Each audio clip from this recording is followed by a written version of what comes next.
Well, let's do some examples from the book. And I'm going to start with page 301, problem number 16. And here's how it reads. You have worked very hard to initiate a new method of training workers in their jobs because you believe it will make them more satisfied with their work. A study is done to compare the old method to your new one.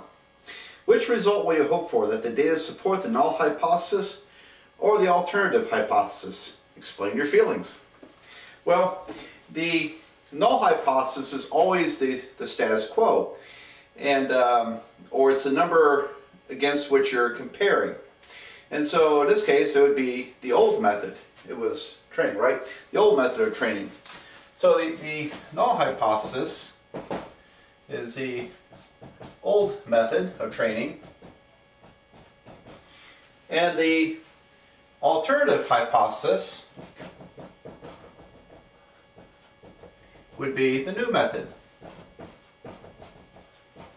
Now, again, symbolically, we represent the null hypothesis as H with a subscript of 0, that's H naught, and the alternative is HA. Now, these symbols are only used in statistics textbooks. They don't appear in actually literature. So it's just a convenient notational device for teaching. But anyway, the new method of training would be the alternative hypothesis, because the burden of proof always rests upon the alternative hypothesis. We collect statistical data, and we have, for example, the old method of training, there's some numbers associated with this. And so they've collected some statistics, and there's some number that they can compare with. And with the new method, they take more statistics, and they compare the new number against the old one. And what's the goal? If we're hoping that the new method is better than the old, which would seem to be pretty natural, then we're hoping that this difference in these statistical numbers is large enough to be significant. That's where the burden of proof comes on. Is this new method, are these numbers significantly different from the old? So anyway, we'll see this play over and over in the problems in this chapter. Okay, well, let me erase the board and we'll go on to a new problem. Okay, I'd like to discuss problem 25 on page 302.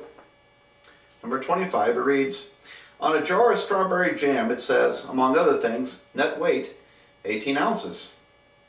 Part A. Explain whether this implies that if you carefully weigh the jam, it would weigh exactly 18 ounces. Well, what do you think? Of course not. Well, it depends on how closely you're measuring the jar of jam. If you round off the nearest ounce, it's probably going to weigh 18 ounces. But if you measure to, say, 1/10 of an ounce or 100th of an ounce, wouldn't you expect to have a little bit of variation? Of course. So I wouldn't expect for it to be exactly 18 ounces each time, as long as there's some precision in the measuring, because there is some natural variability.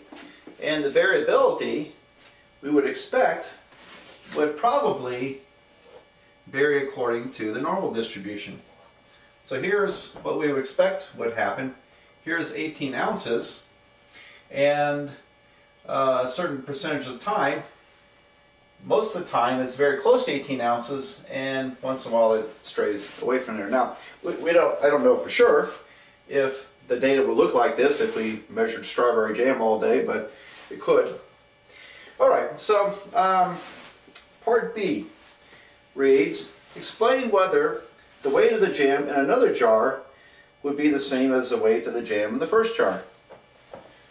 Well, it's the same issue, isn't it?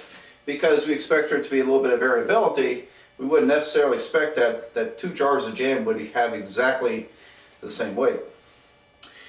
Part C, how could you design a study and analyze resulting data to see if the manufacturer has a right to the claim on the jar about the net weight?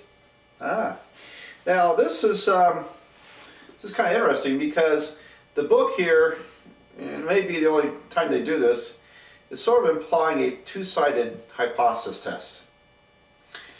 Because do they have a right to claim it? All right, well, the null hypothesis is the assumption that that jars of jam have 18 ounces.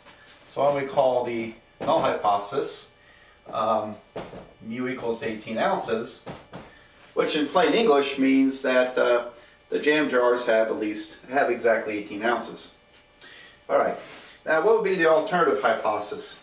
Now, here's my theory. If we went out and measured these things, we're going to find that the average is either above 18 ounces or below 18 ounces. It'd be unlikely if we take a large enough sample and find out the average is exactly right on 18 ounces, if we measure to some degree of precision. I suppose it could happen. If it did, then there's no sense doing this hypothesis test, is there? Because there's no evidence that the jam varies from 18 ounces, is there? All right, so suppose we go out and we measure and we find that, now I'm making up numbers here, suppose we find out that the sample of jam that we collect at random is 17.8 ounces. And again, I'm making up numbers. N is, what size sample do we take? Well, let's suppose we sampled 30 jars. We measured the jam carefully out of 30 jars. And suppose the standard deviation of this sample, again, I'm making up numbers, is 0.2 ounces. Okay, 0.2 ounces. So why don't we discuss these numbers I'm making up here? Okay, because I'm trying to do a little more of this problem than what the book is asking you for. But I think it's a good way to start these examples. Now, by the way, what's our rule of thumb? If the standard deviation is 0.2 and we expect that 99% of the data falls within 3 standard deviations of the mean, that means that almost every jar of jam, perhaps all the ones we measured, fell between 17.2 ounces and 18.4 ounces.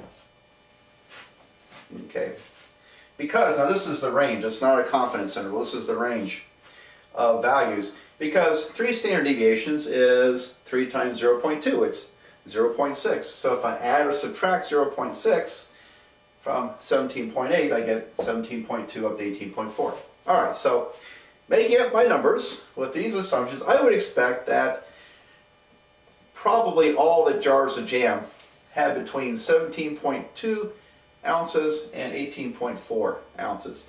That's the range. Again, that's not a confidence interval, that's the range of values. All right, so let's do a hypothesis test. Now here's a point I was starting to get at before. What's the alternative hypothesis? Well, if we take a sample, we're going to know which side of the null hypothesis the sample falls. In this case, it's below. It's below the null hypothesis assumption of 18 ounces. So what's our alternative hypothesis? Wouldn't the alternative hypothesis be that the mean weight of these jam jars is actually less than 18 ounces?